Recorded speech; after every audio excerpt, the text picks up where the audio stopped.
Ada bentuk kebohongan yang tidak diucapkan lewat kalimat, melainkan disamarkan dalam pertanyaan. Pertanyaan-pertanyaan ini tampak lembut, bahkan rasional, namun sebenarnya dirancang untuk menggeser kendali percakapan dan menanamkan rasa bersalah pada orang lain. Mereka bukan ingin memahami, mereka ingin memanipulasi. Dalam psikologi komunikasi, ini disebut deceptive inquiry. Saat seseorang menggunakan pertanyaan bukan untuk mencari kebenaran, melainkan untuk mengalihkan perhatian dari perilaku mereka sendiri. 5 pertanyaan paling umum dalam kategori ini dapat dikenali dari pola efek yang selalu sama. Membuat kita meragukan diri, merasa bersalah, lalu diam. Kenapa kamu tidak bilang? Pertanyaan ini terdengar polos, tapi sejatinya adalah bom defleksi yang memindahkan beban kesalahan dari pelaku ke pendengar. Pesan terselubungnya, aku tidak salah, kamu yang kurang memberitahu. Secara psikologis, ini mengganggu rasa percaya diri dan memicu self-doubt. Kita mulai memeriksa ulang ingatan, mencoba mengingat apakah memang kita yang lalai. Padahal inti persoalannya bukan itu. Apa yang membuat kamu berpikir aku berbohong?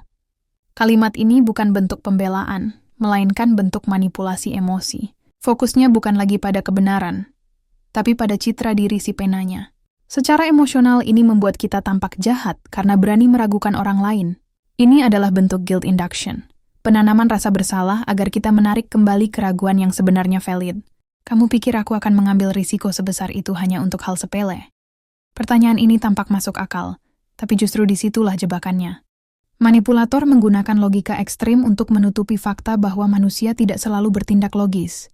Dalam psikologi kognitif, ini disebut rationalization defense, upaya menutupi perilaku dengan argumen yang tampak cerdas. Siapa yang bilang? Pertanyaan ini menandakan pergeseran dari pencarian kebenaran menjadi pencarian kontrol. Tujuannya bukan membuktikan salah atau benar, tetapi mengidentifikasi si pembocor informasi. Dalam konteks manipulatif, ini adalah bentuk intimidasi halus. Seseorang yang tulus biasanya lebih peduli pada isi tuduhan, bukan siapa yang menyampaikannya. Bisakah kita lupakan ini dan move on?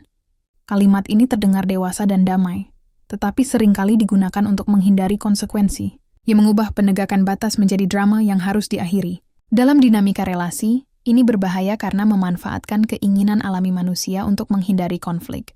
Kesadaran adalah langkah pertama menuju kebebasan.